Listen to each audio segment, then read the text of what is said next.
Il a été question, après ce grand dialogue, de rassembler tous les Camerounais, de ne plus faire de différence entre les Camerounais, tout en respectant les différentes cultures mères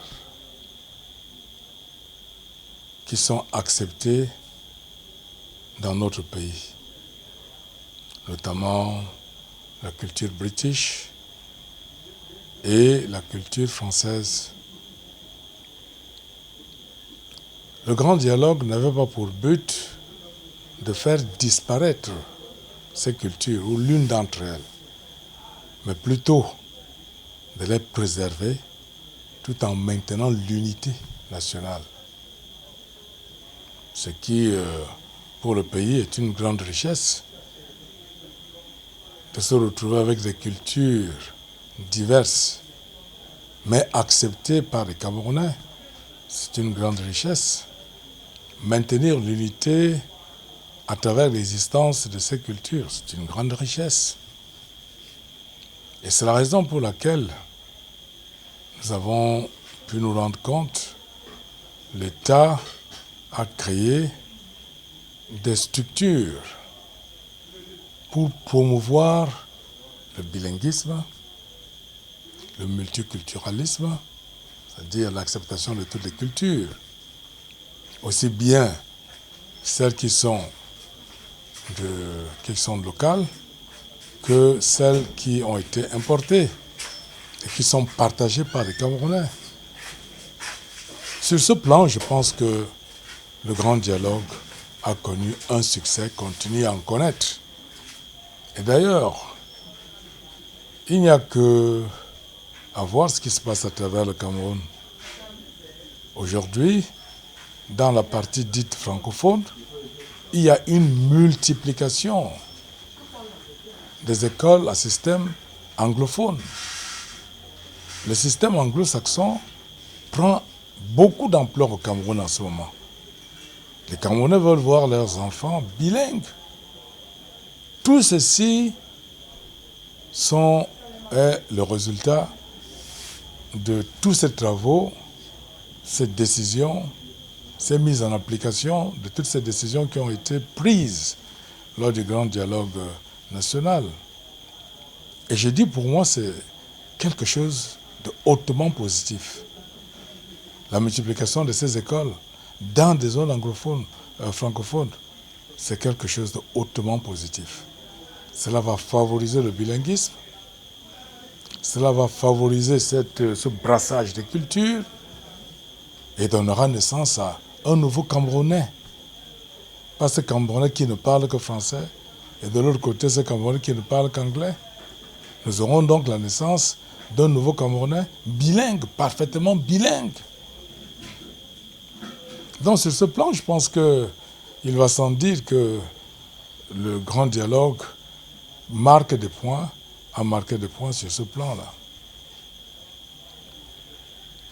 Donc, pour moi, je trouve que l'un des objectifs, c'était ça. Le deuxième objectif a été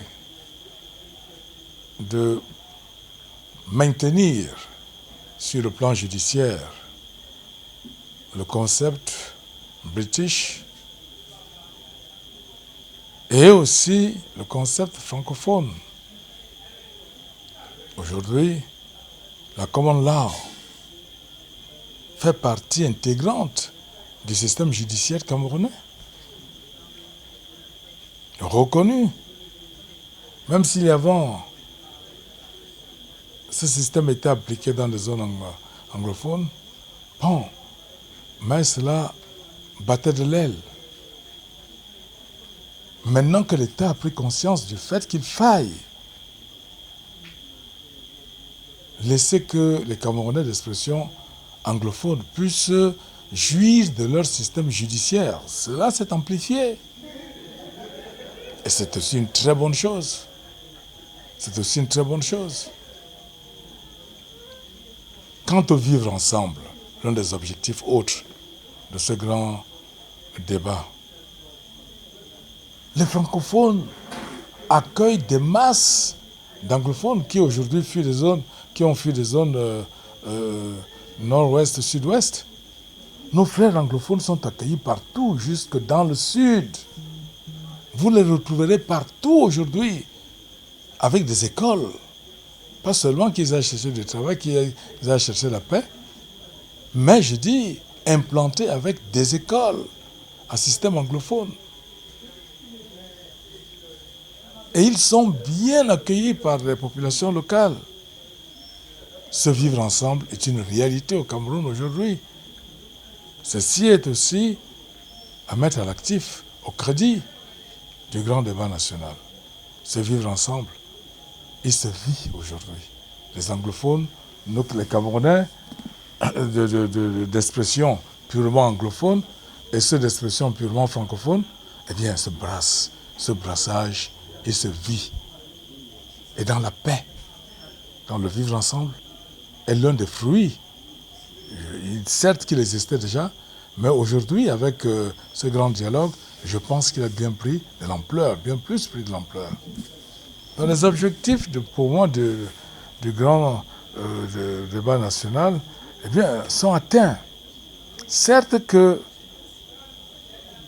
il faut le constater, lorsque toutes les parties avaient été convoquées à ce grand débat, on a constaté l'absence de ceux qui sont dits être à l'origine de ce phénomène qui aujourd'hui tend à diviser le Cameroun en zones francophones et zones anglophones. Ceux qui sont à l'origine de cette dynamique qui s'est créée depuis un certain temps, eh bien, ne sont pas venus, bien qu'ayant été convoqués. Leur absence a été remarquée. Le dialogue s'est fait sans eux. Et c'est pour ça qu'aujourd'hui, comme ils n'ont pas été là, ils n'ont pas considéré toutes ces décisions qui ont été prises lors de ce grand débat. Et c'est ça qui fait en sorte que tous ces jeunes qui sont dans les brousses, dans les forêts, qui n'attendaient que leur présence lors de ce grand débat et que la paix soit retrouvée, ces jeunes continuent donc à agir dans le sens négatif, tout simplement parce que les leaders de ce grand mouvement, n'ayant pas pris part à ce grand dialogue, n'ont pas donné des instructions à ces jeunes qui sont dans les forêts et qui se battent pour cette vision, n'ont pas donné d'instructions pour l'arrêt de ces mouvements. Et ce qui fait que ces mouvements se poursuivent. Ceci dû au fait que ceux-là ont refusé d'être présents à ce grand dialogue national. Eh bien, aujourd'hui, l'État est en train de prendre des mesures bien plus coercitives afin d'enrayer ce phénomène. Ce n'était pas le cas il y a cela quelques années. L'État a agi toujours avec douceur. Mais je crois que depuis un certain temps, l'État a pris la décision de durcir ses réactions, tout simplement parce que de l'autre côté, eh bien, les autres continuent leurs actions. Donc il faut bien faire quelque chose.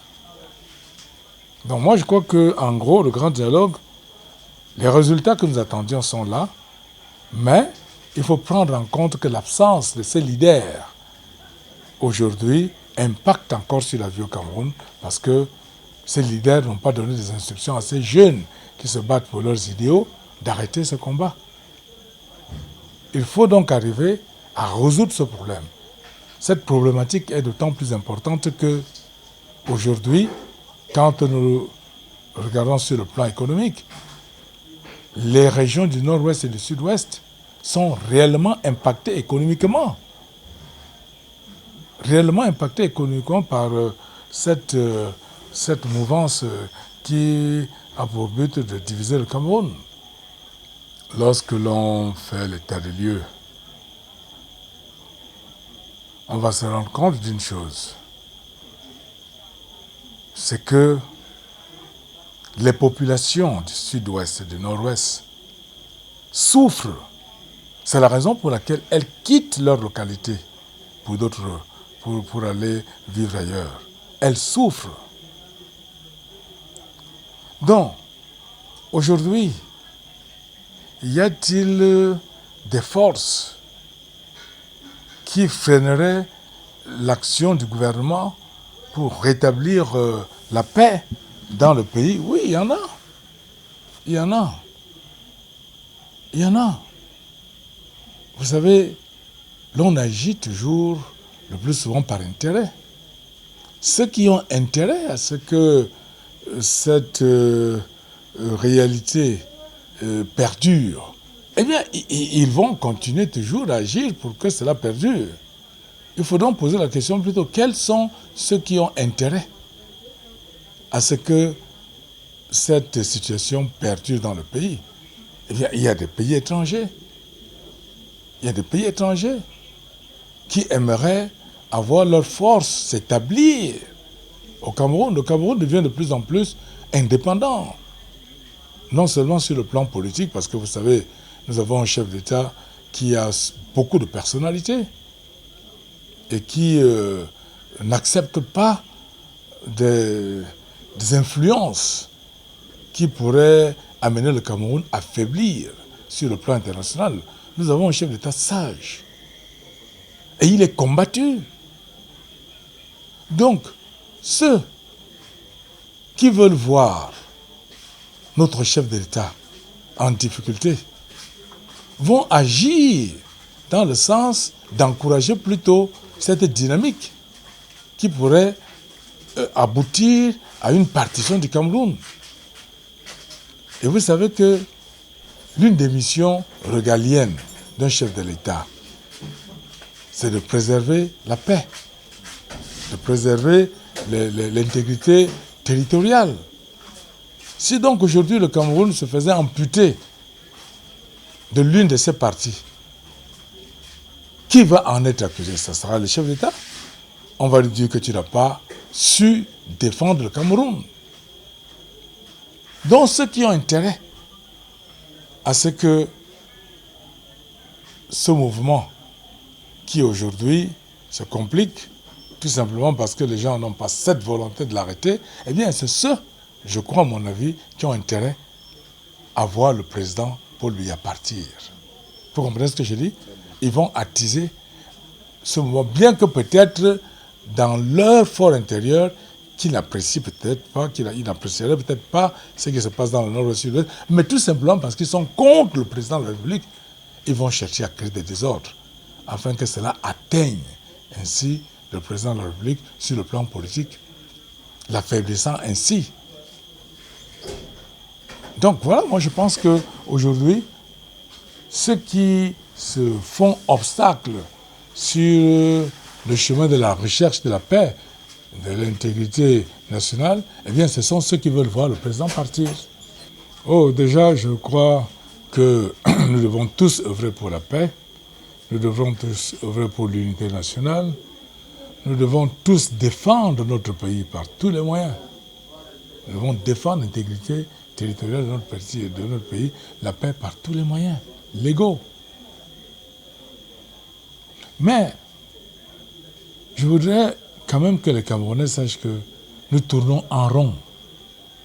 Depuis les époques de l'indépendance des années 50, nous sommes en 2022.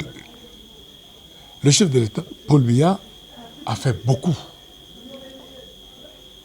Mais cela n'empêche que les Camerounais se lancent dans l'inventivité, la créativité. Aujourd'hui, on nous a appris que l'on a de la valeur lorsqu'on a un diplôme. Et c'est tout, nous cherchons tous des diplômes par tous les moyens. On fonde une famille et puis c'est terminé, la retraite est là. C'est alléluia. Quand on a vieilli, cette mentalité doit partir. Le Camerounais doit mettre en tête l'inventivité, la créativité. L'Afrique ne sera jamais considérée tant qu'elle n'apporterait pas des solutions aux problèmes que connaît le monde entier. Il faut que les scientifiques camerounais africains puissent se mettre véritablement au travail. Et même ceux qui n'ont pas étudié les sciences pures, il faut que les Camerounais inventent. Le respect que l'on nous accorde est fonction de nos capacités d'inventivité et de créativité. Nous ne devons pas tout simplement faire de la politique. Tout le monde est dans la politique, personne n'invente. La politique, c'est l'art de gérer les biens de la nation. La politique, c'est l'art de gérer les biens de la nation. Qui apporte dans ces biens? Personne. On gère ce que l'on a. Il faut inventer, il faut découvrir, il faut innover. Tout le monde compte sur les ressources naturelles, le pétrole, le gaz, etc. C'est des biens épuisables.